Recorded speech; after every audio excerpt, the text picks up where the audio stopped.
Well, I'm super excited to bring to you today the August Spark, the power of storytelling.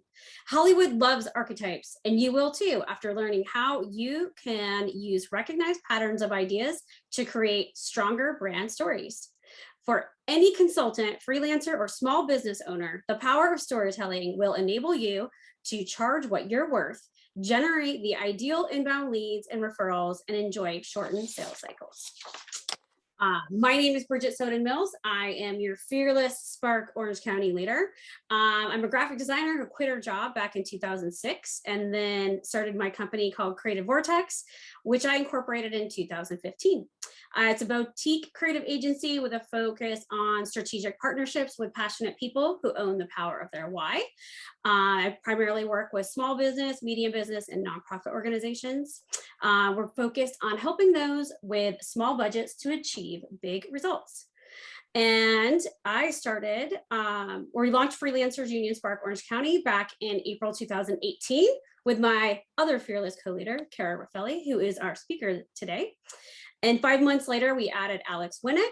And Alex is a freelance copywriter, content writer, and her company is called Alex Writes. She loves bringing other independents together for growth and connection.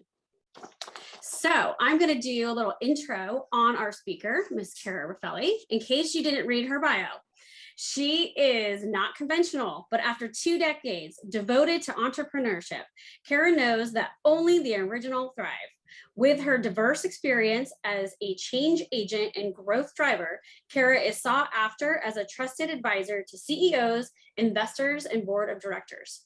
She has gained this authority and influence through the successful launch of more than 30 companies, a distinction few can match, including Wondermarks, a top-ranked, award-winning integrated communications agency devoted to technology startups and emerging growth companies, as well as My Jane, the first premium curated cannabis service for women, which was successfully acquired by Manifest 7 Holdings Corporation in 2019.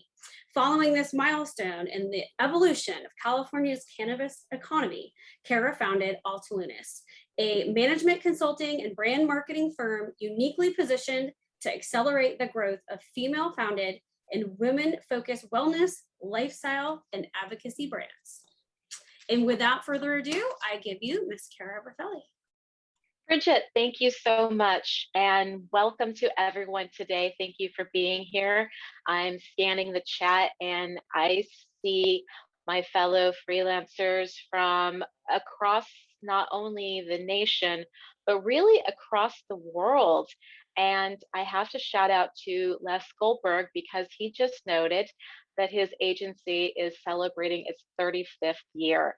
And if you are local to Southern California, you know Les, and if you're coming up through the ranks, you probably can thank him, even if you don't know his name, because he paved the way for many of us to be able to do what we do, to charge the rates that we do, and to be able to gain respect for our ideas and our contributions to companies.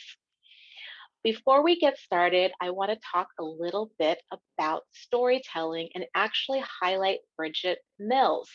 I've known Bridget for 20 years, and if you have a chance to get to know her, she actually talks in stories all the time. She is not a person in her consulting practice who says what she does, other than that brilliant elevator pitch that she just shared with us. She always shares stories in very matter of fact, yet funny, relatable ways. And that's really what we're talking about today, is this idea of power of storytelling and how you can use your own personal stories as freelancers, independent consultants, and small business owners to carve out your niche, to charge what you're worth, to accelerate a sales process, and eventually just have referrals come to you. And it's not just about the words that make up a story, although we always begin with that and the myths around them. It's also everything from the colors of your brand to, now that we, I think, are probably in a permanent Zoom culture, what is behind you? What do others see when you're on screen?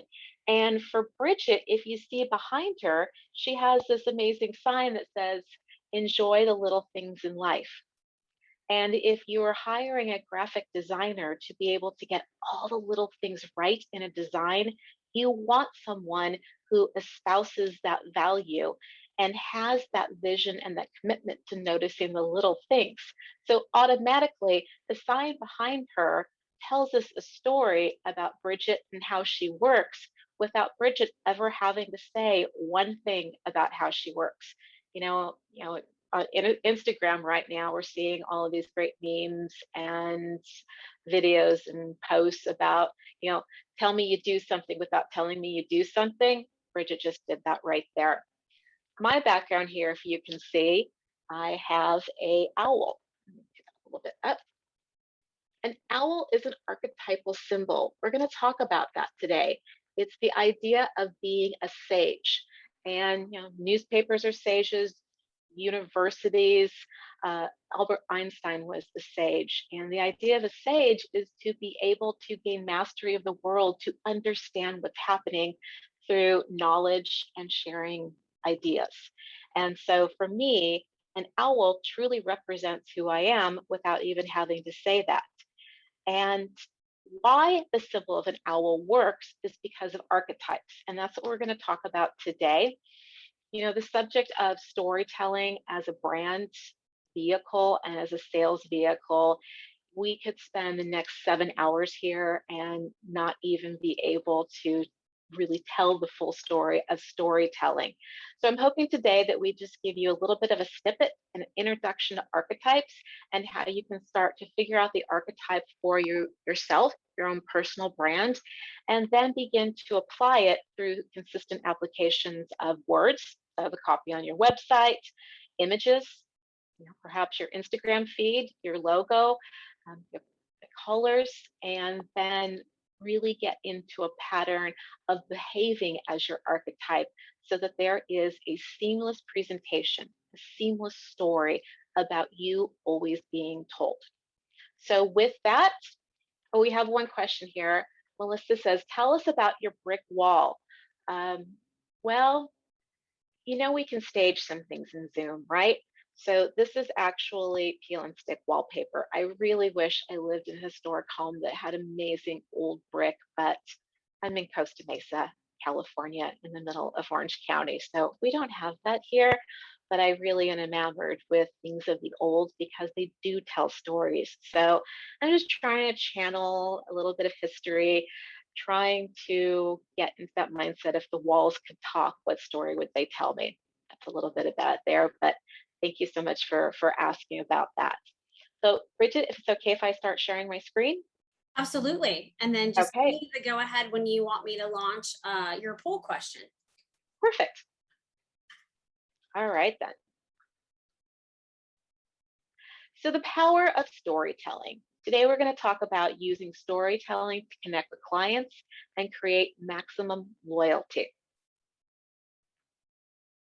Let's actually start off with a poll. Bridget, if you could be ready, I have a question for everyone. Do you consider yourself to be yes, no, or only when I'm about to miss a deadline and I need to tell the client something about that? I think we've all definitely done the third one a time or two. Are we able to do the poll with that? Let's see if Yes, it's working. the poll is launched. We have just over 85% answered. I'll give it one more second and then I will end poll. Excellent. Okay, we're going to end poll. So we have 76% answered yes and 24% answered no. 24% answered no and 76% yes? answered yes. Excellent. For the 24% of you who said no, I'm going to challenge you with that because we really all are storytellers. Even if our business is we are independent freelancers who install air conditioning systems, you're a storyteller as well. And I want everyone to really tap into that. I chose this image because if you think back to childhood, we all had different childhood experiences. Some were great, some were not great. Some of us may want to still go back to childhood. Maybe we haven't grown up yet. Others wanted to escape from it the moment that while we were in it. Regardless of that, we all were able to learn our way in the world through the power of storytelling, from fairy tales to perhaps an adult sharing why you should not touch the hot stove, to other examples and instructions in life. I love this quote about the power of stories and their use in everyday life and why we're all storytellers. Stories are our primary tools for learning and teaching, the repositories of our lore and legends. They bring order into our confusing world.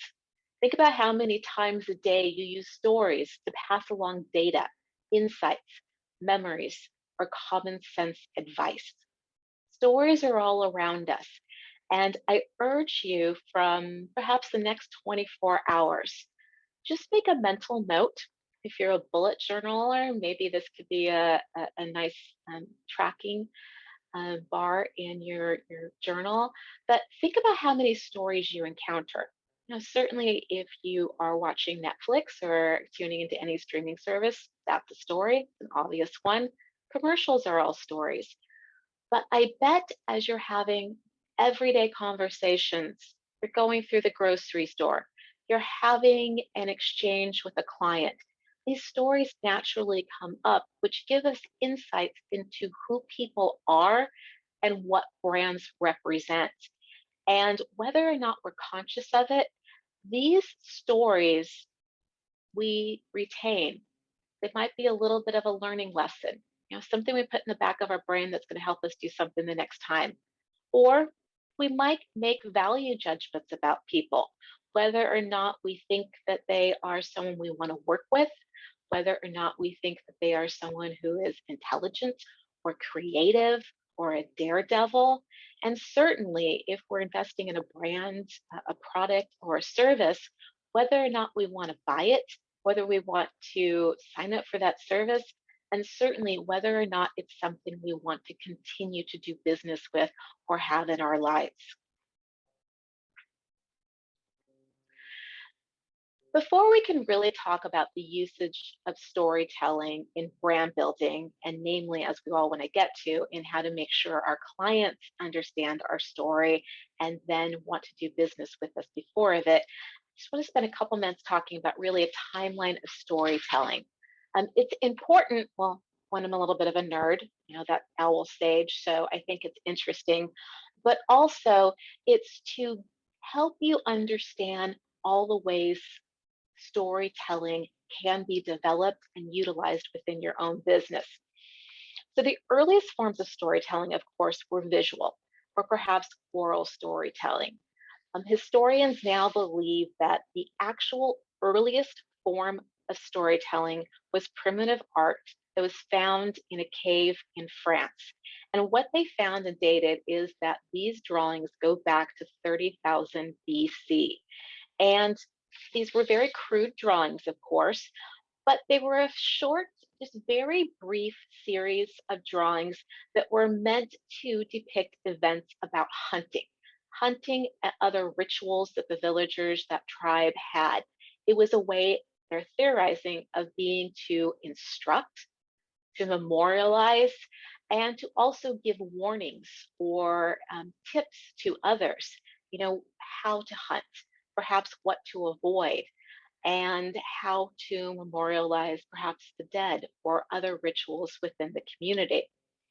Jump forward to about 1000 BC is when the ancient Greek myths and legends began. And we have those legends with us today. If anyone is a fan of Thor or, pretty much any superhero action comic, these all are based really on Greek mythology. About 700 BC, though, we do know that we have the first printed story, which is the advancement of written storytelling. That was the Epic of Gilgamesh, and that was actually carved into city walls. So while it wasn't something that could be distributed, takes two, you have to fast forward for that, it was still the idea of something that was visual and was presented not as an individual vignette, but an actual story that had a beginning, a middle, and an end, the type of storytelling that we think of today. Written storytelling actually began around 200 BC. And there was this idea of when storytelling began use of persuasive devices. Think about the evolution from that, the Bible, the Quran, Shakespeare, other literary greats. They used their work in order to educate, but also to persuade and to actually try to engender or evoke an emotion or a feeling. The 17th century, we're going to go back to France, where that very early cave drawings were found. The French are noted for kind of beginning the idea of the fairy tales as we think of today. And fairy tales, don't dismiss them as just children's devices. Fairy tales are really what we all believe in. There's certainly, we're going to talk about a little bit later, used in Hollywood.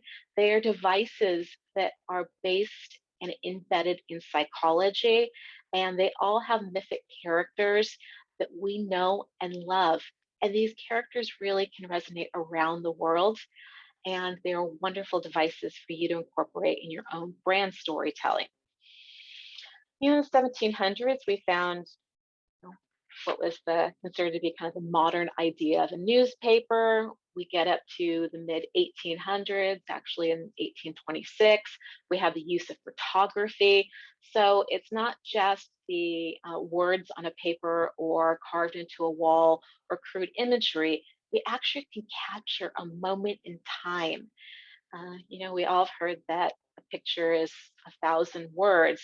And for all of us completely consumed with social media, we know that and the power of that. We start to see develop, though, in the 1940s, early 1950s, an advancement in plots, in works of fiction, screenplays, plays that really are what we would think about today as a modern form of genre in fiction. The late 20th century is really when magazines became very affordable and fast ways to produce stories. Then, of course, some of the most popular storytelling was about Hollywood icons.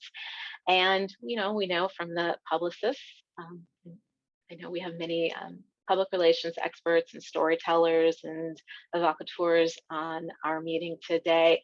We all know those stories were placed, but it's because we could harness the power of these myths to create these actors, or at least the impression of these actors that we wanted to have, to be able to create the hype and also make it palatable for audiences. And again, we go back into a sense of persuasion. These magazines were also very influential to be used during wartime. For example, here in America, to make Americans favorable of what they had to do, individual sacrifices for war efforts. We now are all about digital storytelling, and that is, fast forward, it's taking that. It's taking the power of storytelling that began 30,000 years BC into the modern era. Network TV actually was born in 1939. Fast forward to 1972, where we have video game consoles. Now, I'm a Gen Xer, and I can remember my very first Atari and thinking that that was the most dynamic game in the world, of playing Pac-Man and Frogger, and earlier than that. They're really crude by today's standards, but just those little blinking lights on a screen was captivating enough to tell a story. Yeah. Now we have all sorts of media platforms, from blogs to streaming services, Facebook, Instagram, Reels, TikTok. I'm sure I'm missing some of the social platforms now because, Others are emerging all the time. You know, Clubhouse is now one that's almost like old-timey radio. There are others that are other audio sharing or image sharing ones. And for the most part, what these modern devices and social media and digital storytelling do is put the power of storytelling back into our hands, making all of us storytellers, making all of us who are in business for ourselves really masters of our own brands. We don't have to look to a journalist to tell a story about what we do, who we are, the the services we offer, or the case studies of why you would want to hire us. We're our own storytellers today. So in that, it's like we came full circle back to the cave dwellers in France who carved those really crude vignettes to warn others about life around there, as well as to perhaps lionize a great hunter within our midst. We can do that for ourselves now. That's only going to continue to advance. And that's why all of us must be storytellers in our day-to-day lives, for general communications, and most importantly, as freelancers and independent consultants, because we all know if we're not telling stories, we're not getting clients, we're not making money. How does this tie to brand building, this brief history of storytelling? Well, I love this quote from Seth Godin, which is, "A brand is the set of expectations, memories, stories, and relationships that, taken together, account for a consumer's decision to choose one product or service or another." Your stories will make your clients choose you among others, perhaps not even go to others, just because the evocative storytelling that you're able to tell about yourself. And because of that, you'll be able to build loyalty, and that loyalty helps you increase your rates and be far more competitive, so that you always have the top line growth in business as well as the bottom line growth in business. I want to go a little bit more into Hollywood, because Tinseltown loves stories. And I promise this isn't just a look at different movies or tropes. It actually has to do, as you're looking through the next, spending the next few minutes with me, think about these images I'll present in terms of your own brand story. Can you place yourself in any of these images? For example, the warrior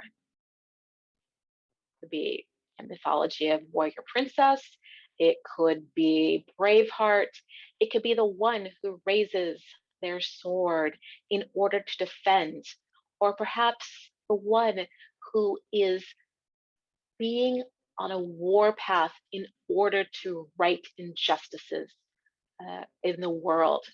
Do you resonate with that? Do you say, yeah, I kind of do that? You know, maybe I'm a graphic designer and I'm a warrior making sure that bad fonts and bad design is eradicated from the world. But if you take on that mantle of being a warrior in Hollywood, you have a story already built for you. You can look to examples in literature, in film, in plays, in TikTok of other warriors and see the language that is used, how stories are set up, the payoffs that are there, the images, the fonts, the colors.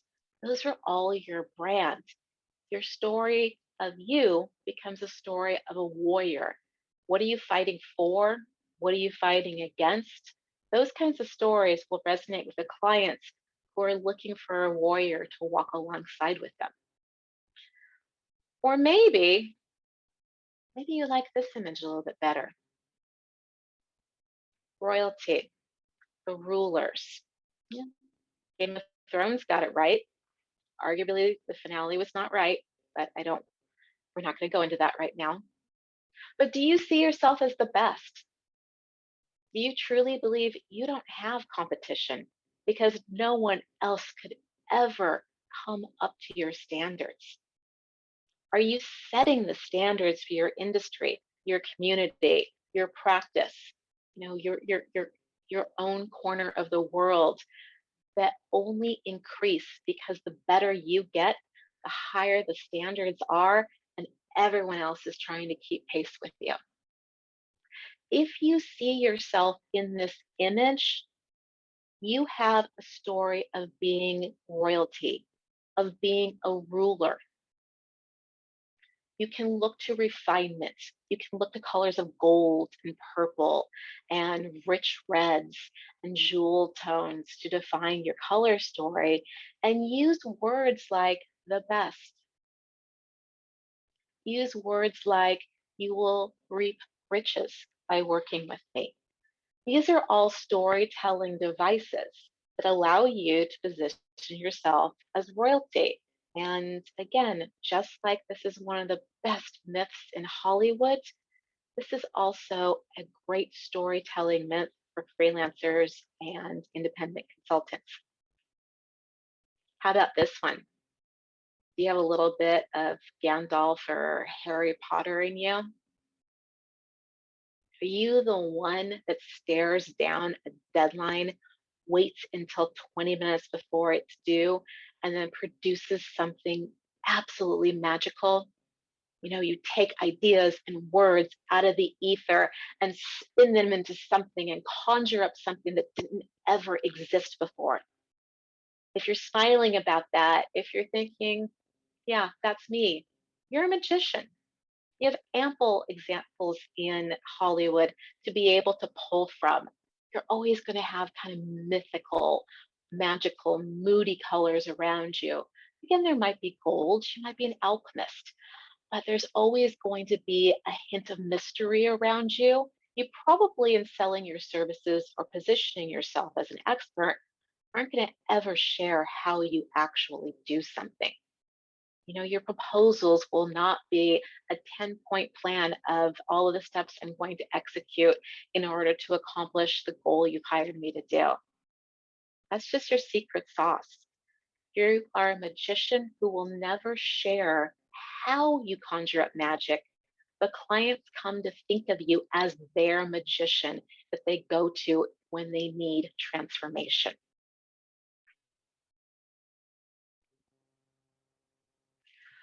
Why do these three storylines, the warrior, the royalty or the ruler, the magician or the alchemist, matter?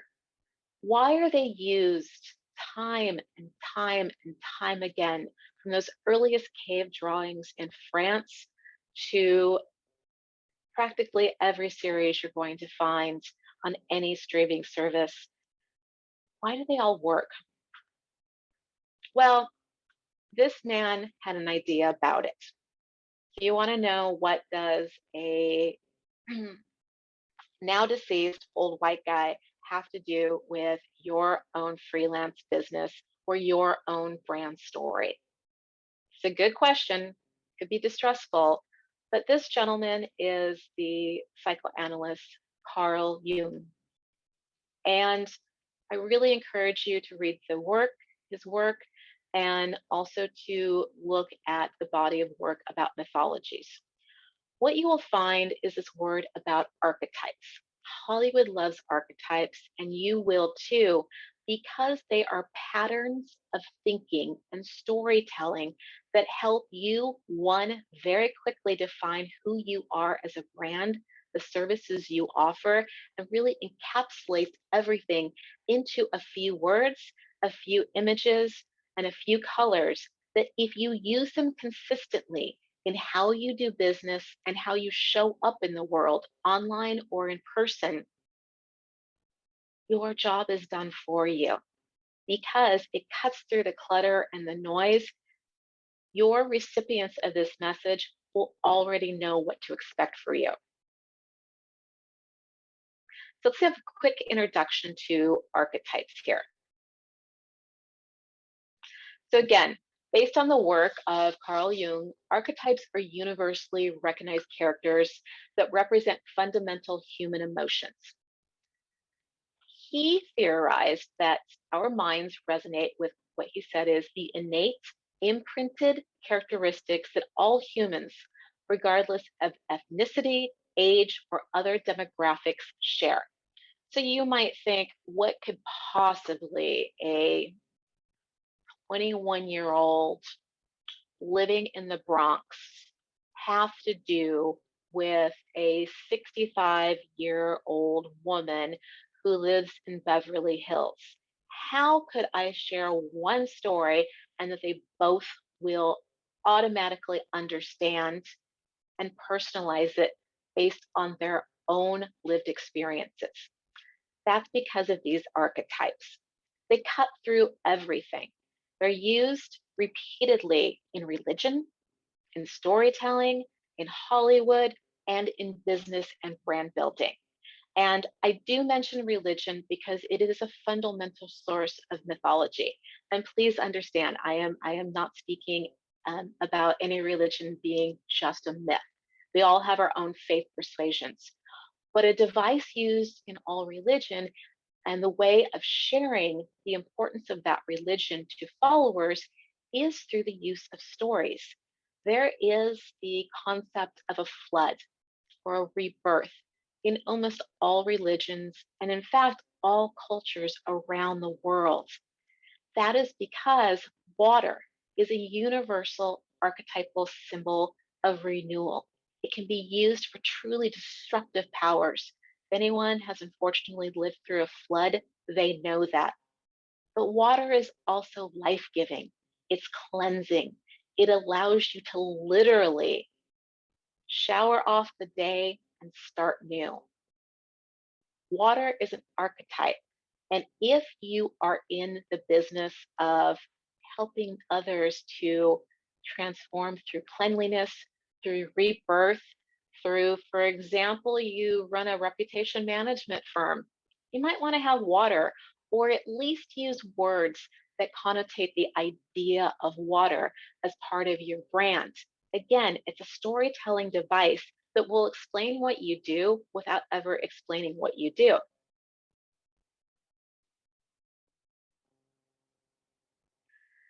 The reason they do this is, again, these images and thoughts have universal meanings across cultures, and they usually show up very often in our dreams, our literature, art, or religion.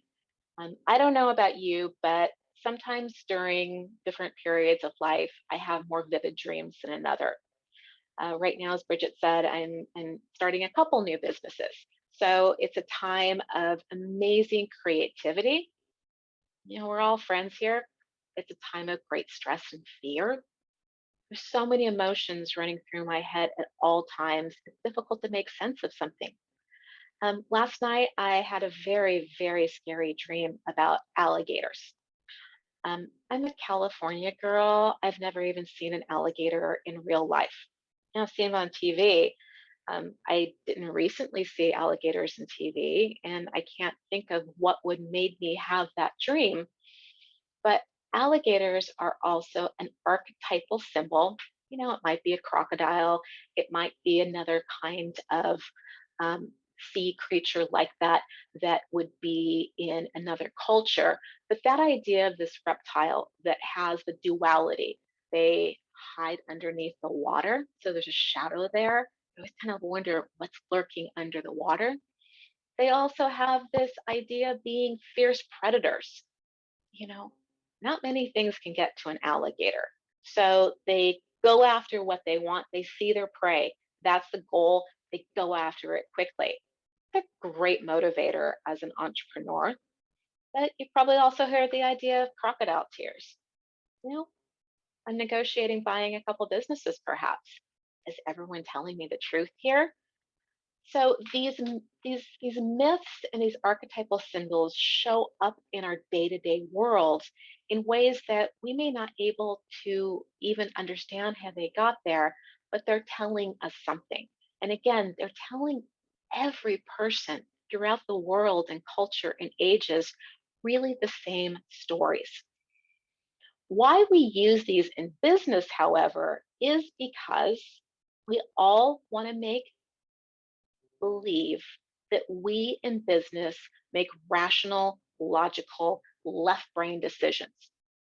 If you are pitching yourself as a ghostwriter or as a speech coach, you're going to want to present to your potential clients all the facts and reasons that they should hire you, why your rates are 3 times higher than every other proposal they received, and why you're actually really are worth 5 times higher. Of course, you need to be able to give your potential clients the facts and reasons that they can justify their decision. So they feel like they're being, good masters and stewards of their money, of they're making wise decisions based on critical analysis. People do that, but really, we give them these reasons to justify what their right brain is telling them, that they want to believe in you, that something that they may not even understand is connecting with your message because they connect, they trust. They won't be able to articulate that very often, and they'll be able to point to something in your proposal that is quantifiable, that's analytical, that gives them the good feeling of why they chose you. When you're able to pair storytelling of archetypes for your company or your brand, along with this data, you have a powerful 1-2 punch that no one can take away from you. You're going to get embedded in their psyche, and you're going to be able to give them reasons as to justify why they choose you. I have done this throughout my career for my own brand. I've been an entrepreneur, freelancer in some form or fashion for 20 years. And as Bridget said, I've also worked with 200 companies on this and have actually launched 30 startups based on this. The power of a story was so important, for example, in my Jane, the cannabis company I co-created, that we were able to be acquired before we even had one sale. It was the power of storytelling, the power of potential, the power of a promise that made investors interested in us. The trend lines were there, the data was there, we could show growth based on industry analysis. They bought the story though, they bought the brand, and that's what always continues, regardless of how market shifts and attitude shifts. That story and that power to be able to connect with something on a level in the subconscious is so powerful, no one can take it away from you. So there was actually 12 archetypes. Well, there's almost 400 archetypes that you can find, but they really are all essentially the same 12 archetypes. And these are used to symbolize basic human emotions. Each, and then they're also then subdivided into 3 other sets that generalize the same meaning, the same values, and personality traits. Let me give you these examples right now. And as I'm going over the next 3 slides, I ask you to really think about the meanings here. I bet you will be able to find 1 to 3 archetypes that really resonate with you, that you can look at and say, that's me. Please write them down if one interests you. Usually, brand personalities are just like human personalities. This is especially true if you are your business, if what you are selling is your service, your talent, your creativity, your expertise. So just like your own personality, you might be creative, you might be thoughtful, you also might be a little bit of a joker, a little bit of a trickster who loves puns. All of those are legitimate. To say that you only have a one-dimensional personality would be wrong, just as it probably is wrong to say that your brand personality only has one dimension. What often happens, however, is that how we show up with clients, one aspect of that brand personality dominates. We call this your primary archetype. Your secondary archetype usually is used to balance the first, and the tertiary or the third archetype is just kind of the pixie dust on it. It shows up in certain times. You might be able to showcase it through word choice, images, etc. But try to look at 3 that really resonate with you And as we conclude with the 12th archetype, see if you can actually rank them for yourself. So the first set is what is called the soul archetypes. And I really, really love this first set here because you do see this played out in everyday life. And these are such evocative stories. So what the soul archetypes do is allow the recipients of your message to connect with you, because the reason you connect with others is to give them a sense of belonging. The first image here is the explorer. You know, doesn't everyone want to feel like that they have unbridled adventure in their life, that regardless whether they're the introvert here, we all fantasize about being the explorer and going out and conquering new lands, or just being able to go to a coffee house and try a type of java that we haven't before. These all don't have to be big ideas of exploration. They can be small and subtle. So think about that as you're able to offer services. The idea of the explorer is this motto: don't fence me in. You're not a rule breaker. You're not a rebel. We'll get to that a little bit later. You just don't want to have constraints on you. If that represents you and the services you offer, this might be a good archetype for you. Another one is a lover. And lover is the idea of you're the only one. A lover could be sensual. And I know a great sex coach, and of course, her primary archetype is the lover. But it also could be the love one has for one's community. You know, perhaps you're a community organizer, or you run a small nonprofit. It could be familial love. So something, if you offer a product or a service that's for families, you know, maybe you lead with the idea of um, of entrenching every message and image with the mythology of love and everything that's associated with it. You know, I would expect you to have beautiful colors of pinks and reds and things that help people see that love is the way through. You might, though, be the outlaw and have this motto of rules are made to be broken. A whole lot of politicians right now have adopted the outlaw as their archetype. I'm not going to get into a political spectrum here or discussion, but it's really kind of a new concept, at least in modern politics, to say that rules are made to be broken. Tradition be damned. I'm doing something different because I believe it should be. And because of that, I'm sure you can think about some of the politicians I have in mind, their followers are also identifying and wanting to vote for them, wanting to align with them and contribute with them and take their advice, because they also, at least secretly, see themselves as outlaws and not rule followers, even if in everyday life they're the most orderly citizens that you would never believe would want to be a rule follower. We all have that secret shadow in us. Another one of the soul archetype, again, a brand that connects with others so they feel like they sense that they can belong, is the creator. The motto here is if you can imagine it, it can be done. It may seem like a natural fit for a graphic designer, and you may want to be able to lead with it, but also think about architects, or those who run 3D printing services. There are no boundaries. Their only limits are our imagination. If you allow your clients to tap into their imagination and bring it to life, you very well may be a creator archetype and therefore a creator brand that you will then incorporate into your own brand storytelling. Wondering if anyone has a lot of questions right now about the soul archetypes. Feel free to also dive into the chat room here. I want to hear from you.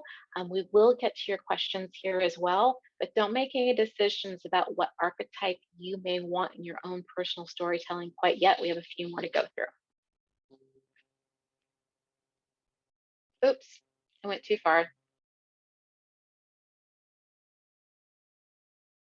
There we go. All right, the self archetypes.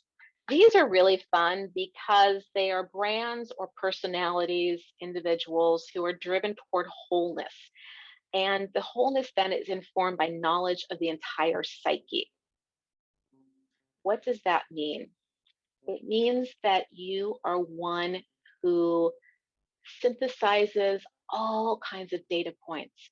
And these data points are things that can be seen, observed, and measured, but also data points that exist on some frequency beyond our normal scope of being able to um, experience that through one of our senses. You know, you might be a freelancer, an independent consultant whose real value is you trust your gut. Clients who also have a hunch, who trust their gut, may want to work with you because of that. Interestingly enough, you would think that such a self archetype here would be very stoic and kind of stodgy and be all about facts and figures. Absolutely not. There are many ways to go about this in your own storytelling. The jester, the one that has continually humor, always pulling pranks, always being fun, is a jester. In brand storytelling, being the jester is one of the most difficult positions to pull off because humor isn't universal, first of all, although this archetype is, but also you want to be able to balance, you know, if you're charging for services or products, that you actually have some meat behind you. But done successfully, your story of being a jester and being humorous will resonate with people who also believe that there's more to life than being serious and are able to connect with you because you bring balance into whatever it is you offer. Now, they always live with the idea of this motto: you only live once. It's not that you don't take this one precious life seriously, it's that you take everything in stride. So, if that could be packaged into selling points for you that truly represent you and what you offer, the gesture might be great for you. Perhaps the most serious of the ones here would be the sage, again, the owl that is behind me. This is my archetype, obviously, and our motto is this: the truth will set you free. It probably won't surprise anyone that I began my career as a journalist. You know, I wanted to be an investigative journalist and right wrongs and expose corruption in City Hall. It was all about the truth. So it's not surprising that when I switched over into business, I gravitated toward working with disruptive technologies that and in advocacy areas. Even cannabis for this, I approached with a sage because I've always taken the position I'm not actually going to tell you whether or not to buy something. What I do want to do is bust through stereotypes and myths so that you have real facts in order to decide if cannabis or CBD or other plant based medicine is right for you, right for your family. So you always have the information at your hand. If you believe that you are offering the type of services, consulting, or products that are able to inform others to make the best decisions for themselves, and you present it in a very methodical way, education first marketing, you probably are a sage. Magician is also there. Magician is the idea of I make things happen. I'll compare that in the previous slide. You know, we have this idea of if you can imagine it, it can be done, which is the idea of a creator. The creator is the idea that you are empowering someone else to create. The magician here is the one that I make things happen. This is a great position for people who are in creative fields or have a knack for transforming areas. You know, I know a couple urban planners who are actually magicians because they are able to look at the um, intersection of social issues, city planning, and the environments in which we live and tackle some of the very toughest problems that we are facing as a nation And they do that from the perspective of being a magician. They make things happen. The ruler is also there. The idea of the ruler or royalty is that power isn't everything, it's the only thing.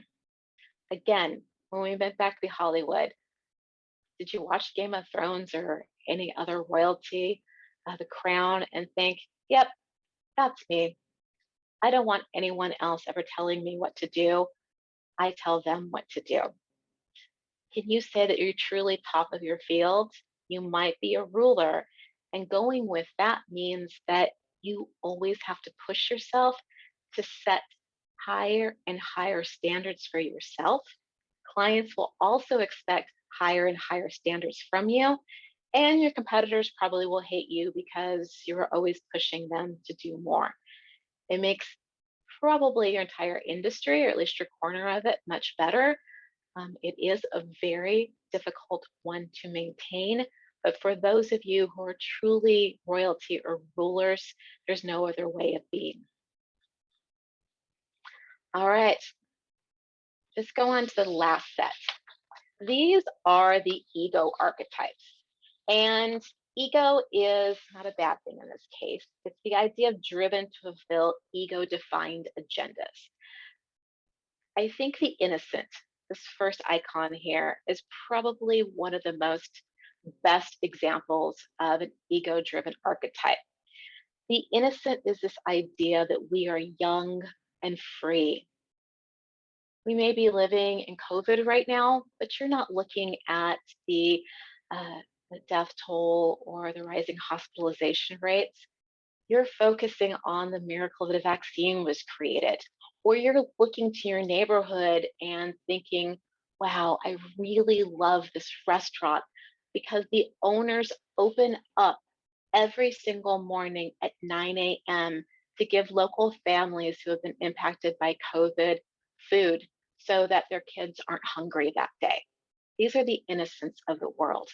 You can be an innocent in any industry, even in some industries that you're dealing with really dire circumstances or offering services to those in need.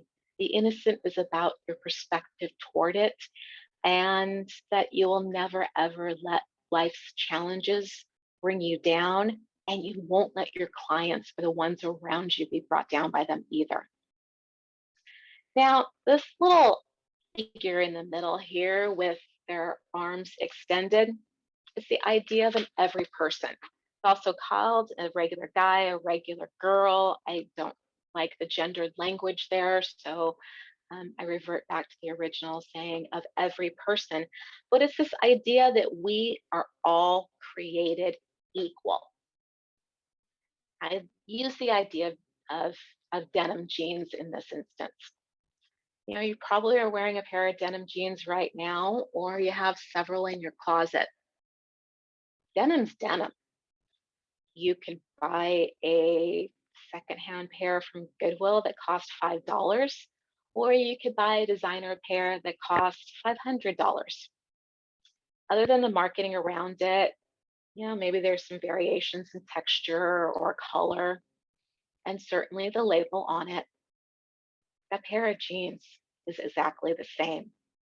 You will see CEOs of Fortune 50 companies wearing jeans, and you will see people who are unhomed, unhoused, wearing jeans.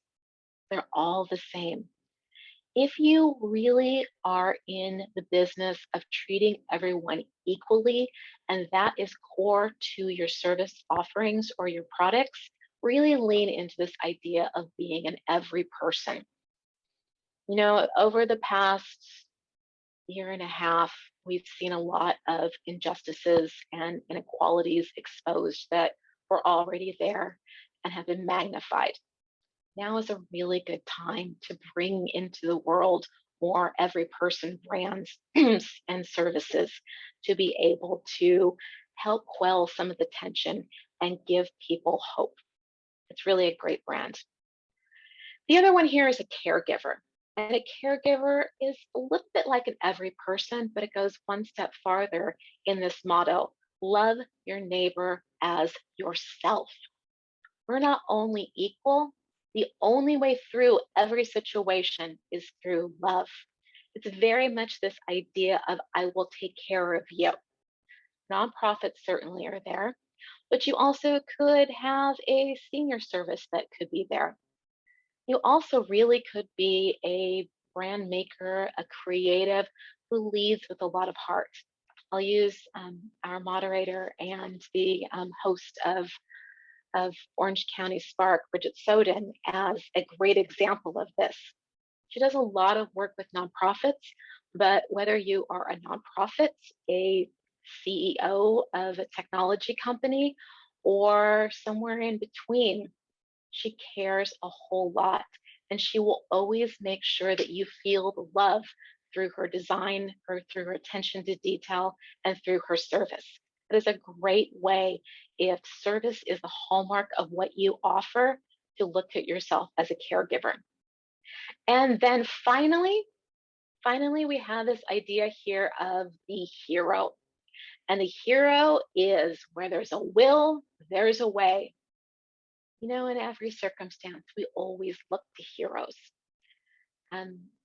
Wasn't it Mr. Rogers or Fred Rogers who said, you know, told children to always look for the heroes. They're always there in a crowd. Pardon me, let me get some water.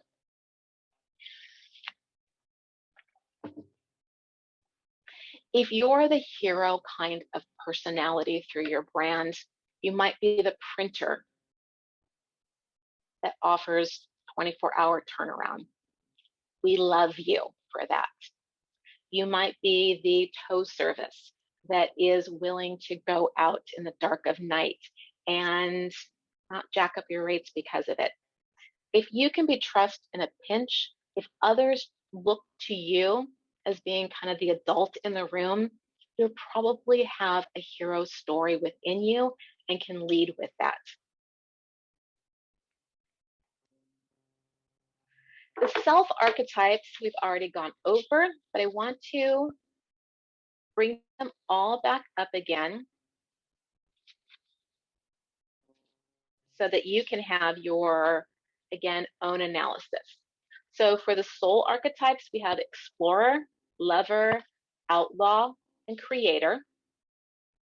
In the self archetypes, again, we have the jester, the sage, the magician, and the ruler. And in the ego archetypes, we have the innocent, the every person, the caregiver, and the hero. I'm going to open back up chat. Does anyone like to say that, anyone like to write in if they are able to identify their archetypes?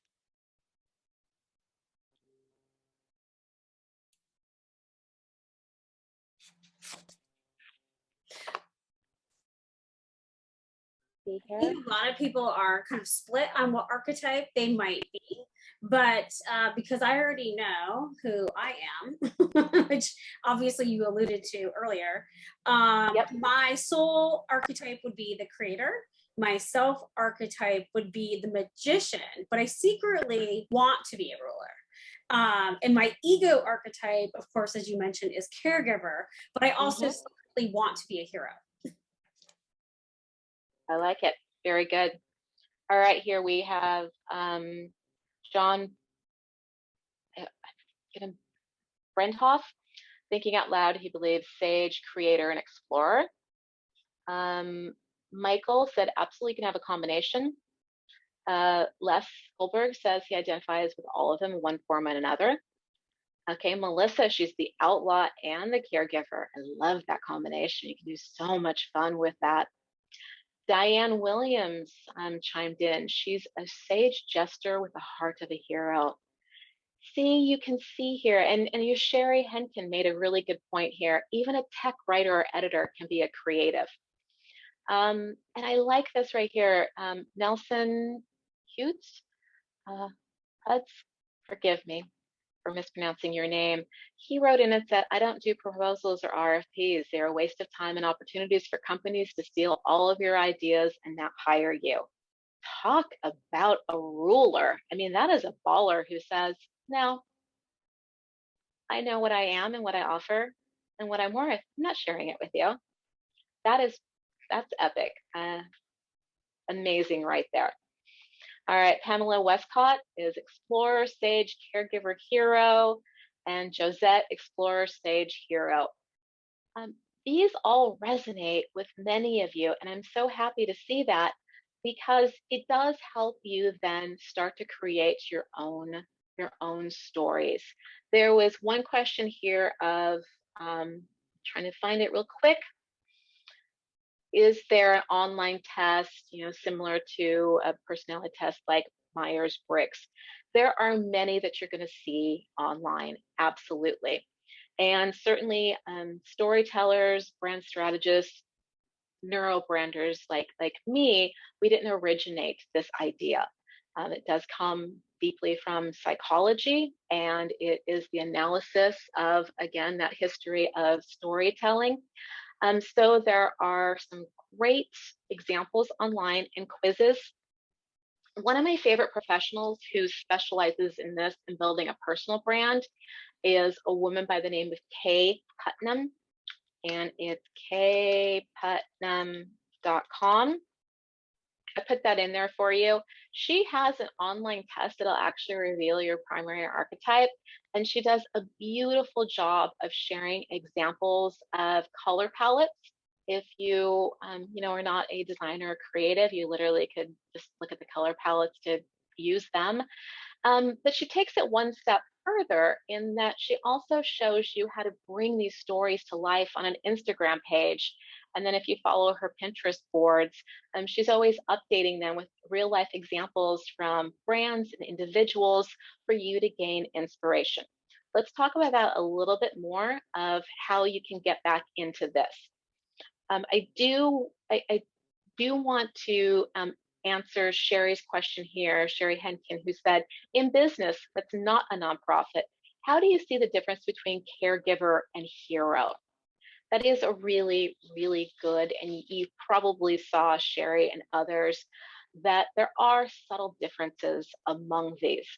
Now, the caregiver and the hero do operate in the same ego sphere. So they're driven to fulfill ego-defined agendas. Now, the caregiver is this idea of loving your neighbor as yourself. So a caregiver would be one that is looking through at equality through their own service lens of taking care of, actually providing the services, being in care of others, and almost taking their responsibilities, their burdens, their problems on as your own. We see a lot of services that rely on providing safety products, maybe safety consultants, health advisors, for example, that really do reside in this idea of being a caregiver. They see problems in the world, they kind of take them on themselves, and they offer a value, service, education, a product to work and walk alongside their clients or consumers. The hero is a little bit different in that they're not giving tools to others to help solve their problems. The hero is also perhaps not even taking on other people's problems. The hero is the one that says, oh, I see you're in trouble. I see there's a need here. I will save you. I will fix it. Think about the difference here of, I'll use an unfortunate example, a burning building. A caregiver would be the one that sees what's going to happen to these people after the fire, be right there to provide supportive services, to maybe be the one that brings a little teddy bear to a child. A hero is the one that's going to rush into that burning building and save people. It's not the hero's building. The fire wasn't around that hero, but they believe they can save people. We need both in the world. We need both kinds of stories from freelancers and independent consultants. It's really about how much you identify the kinds of tools, services, products you offer, and where you get involved in a client story.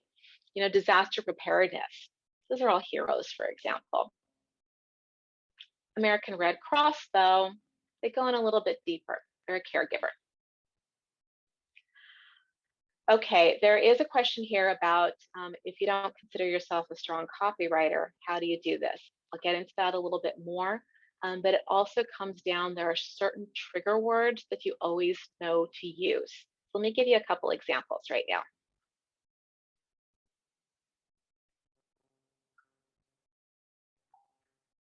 All right, we'll be wrapping up in just a couple of minutes here.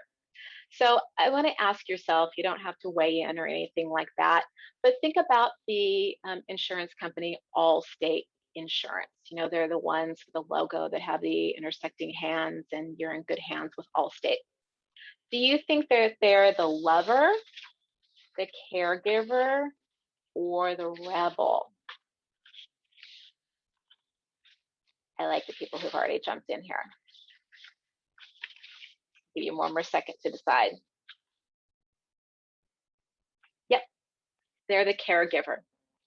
Because the caregiver brand archetype here helps others in every way that they can. They're actually holding space for people's wants and needs. And caregivers, unlike the heroes, possess the ability to change people's lives. Audiences turn to caregiver brands for nurturing and nourishment. So you can think about the words that also go along with that. There are actually word triggers for each of these brands. And I might be dating myself right now, but as a kid, I learned how to dress myself from a company called Garanimals. And Garanimals was a company that had these little tags of animals on it, so that you knew that you could always pick the lion top with a lion bottom, and it helped you learn how to put together colors that complemented, perhaps patterns that complemented. All right, so I was the kid that really always wanted the animals to play with each other, so I grabbed the lion top and, you know, the bear bottom, bear as in a grizzly bear. And we would forever have discussions with my mother as to why should the animals only have to play with their own type. And she just gave up on me and decided I was just going to be this very eccentric little kid, which thankfully she ended up encouraging me to do. But if you're not going to be dressing yourself by mixing up the Garanimals, you can kind of go even off the shelf with using some of the tricks that have been developed for each of these brands. To answer the question about don't consider yourself a strong copywriter, that's okay. You can get the basics of messaging by looking at certain trigger words that are associated with each brand. Let me give you an example back to caregiver.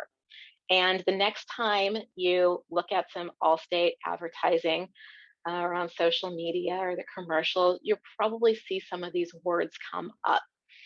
This idea of embraced, of being beloved, of being devoted to, that you're cultivating something, that you're fulfilling a need, you're giving heartfelt thanks to someone, you're giving back, and you're grateful. You also are ever present. Perhaps you say you lead with heart or service with a heart. You're also more empathetic in your messaging. So you're not judging others. You're understanding that people make mistakes. You're not pointing fingers in your copy. And you're always of service to people. These are some trigger words that you can put into your copy. And the words that I just rattled off here, there are synonyms for them. There are going to be cultural differences, regional differences, industry differences that make sense for you. But the idea here is to use these type of words because it cuts through the clutter. If the recipient of your message sees something where you're talking about cultivating a set of solutions for those who are aging in place. And we offer a give back program so that 10% of every purchase goes to the local Meals on Wheels in your area. Pretty simple language, but just by using those words, the recipient of that message already knows you're a caregiver, regardless if they know what the word caregiver means or this archetype. You've already set within their minds your reason for being, and they've made decisions based on what they need, whether or not you're right for them. All right. Another little question for you here. What archetype is Tom's Shoes? Now, Tom's Shoes is the brand that sort of originated this idea of buy a pair, and then the company gives a pair to people who do not have shoes or are in need. So everyone should have a shoe. Do you think they're a ruler? Do you think they're a caregiver? Or do you think they're an every person brand? If you're listening, I accidentally gave away the answer. Yes, they're an every person brand. They believe shoes are a necessity. Every person should have a pair of shoes. Pretty simple idea here. What's interesting, though, is they have been so consistently true in their storytelling of being an every person brand. They also became a ruler brand because they incubated a whole lot of copycat companies that then decided to use that same model of buy one, we'll give someone in need or another group the same item as their business model. There's I think it's called Bobos. There's a sock company that does that. Thrive Cosmetics gives a mascara. I believe it's Thrive Cosmetics gives a mascara to women who are in shelters for domestic violence. There's all this idea here that it's the every person, everyone should have the same thing, but you actually can affect change through that and might even become a ruler if that can be your business model there. And thank you, Melissa. Thank you, Sandy Bomba Sucks. And then Melissa said, Warby Parker does this. Les Goldberg says, the Honda helpers. Now that you're aware of these archetypes and how they play out, you're going to drive yourself crazy for a while watching commercials and listening to, if you have a group of freelancers you always work with or you're going to networking groups, you're going to start to pinpoint people, and it's going to be like this little bubble above their head with these icons telling them who they are and what they do, the type of client they're seeking, and also their value point. Now, we'll leave one thing on pricing right now to help you go through this. If you're an every person archetype, you're probably going to have pricing that is more at the lower end of the range that is acceptable for your product or service. If you are a lover brand, you have a little bit of flexibility there. You never want your lover to be cheap, but you always don't necessarily want your lover to be spending that much money all the time either. If you're a ruler brand, though, or royalty, you can command top dollar. And in fact, you will not be able to attract the kinds of clients you want as a ruler or royalty freelancer or independent consultant if you don't. Let me give you a great example of this. I won't share her name, but there is a executive coach who always had clients on her own. It's the churn of finding new clients, get them enrolled, they drop out. She decided to elevate her status and apply to large companies, think the Visas of the world and, mega companies, Amazon and Apple, as an executive coach available through their HR department to their own employees when it was part of their employee development and talent management plan. She submitted her proposal, HR loved it, HR got to talk with her about rates. And she said, I charge $250 an hour. Would that be a problem? That's usually I work with small businesses there. And she said, stop right now. I can't put you forward with $250 an hour. And she's like, oh, is that too much money? She said, no, an executive won't want to work with you. They're going to think you're cheap and you're undervaluing your service. So why would they want to work with you? So she was able to start to charge $1,500 an hour or more because of that. She had the perception then of being ruler and could really set her rates. If you have this same archetype, I really want you to command top dollar. Be bold about raising your rates and going for it, because sure, There's going to be a lot of clients who say no. They're going to self-select out, that you're going to be able to start attracting the clients who can pay that. And then that becomes your target audience, and that becomes your ecosystem in which you exist. So how to keep this real quick is terms of it all begins with the precise messaging. Identify your archetype. Again, you can find, just Google archetype quiz online, or go to kputnam.com. I have no benefits to this business. I just really like her work. And look at the messaging and the stories around you. Once you have that archetype, core set of messaging about yourself, then you can have the visual acuity. You always want to make sure that your images, the artwork around you, from your website to your business card to your Instagram feed, always are communicating your archetype. You know, if you are a hero brand, but you have things on there of soft puppies and clouds and colors and pastels, your messaging is all wrong. The colors all wrong. Everything has to work in concert so that your storytelling exists without you ever saying a word. And finally, consistency is most important. You don't want to appear one way online. Let me give you an example than you do in person. Let's say you're a ruler brand, and online you have gorgeous, rich imagery, and your colors are purple and gold, jewel tones. But you show up to a client meeting in ripped jeans and a hoodie. All right, you're probably more comfortable in that. And let's all be honest, you're probably wearing that when you're in your home office.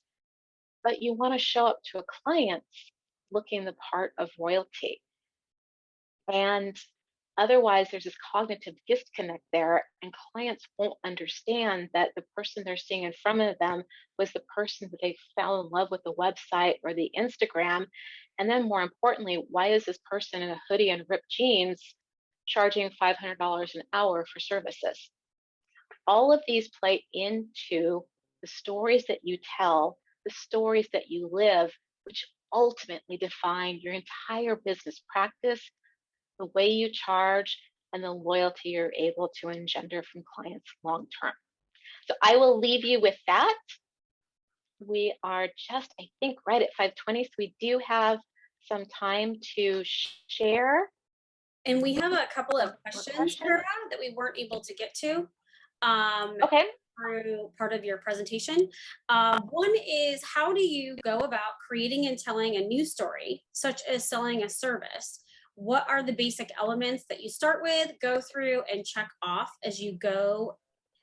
And at what time do you bring in stakeholders or leadership to their comments and feedback?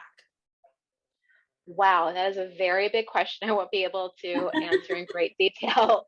I will put my information here. I'm happy to walk through your individual question with you if this is something you're wrestling with right now.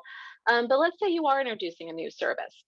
Well, first you want to make sure the new service or the new product is actually in line with your brand, with your own story. You know, if you are a caregiver brand and then you're introducing a I don't know, a new kind of encyclopedic resource or a black book for a company, that's kind of out of sync. Like, what would this product do and why, and how does it actually enhance your brand? So first, make sure that your product or service is actually on target with your brand and your archetype. From there, think about how it's going to be used by the people, by the clients, your community, who expect you to live and breathe within that archetype or within those sets of stories. You know, are they expecting the idea that don't fence me in, they're explorers? You know, they're probably going to want to have a lot of perhaps DIY kinds of aspects or features to the product or service. The idea that they can explore and do it on their own, you just give them the tools to be able to do that.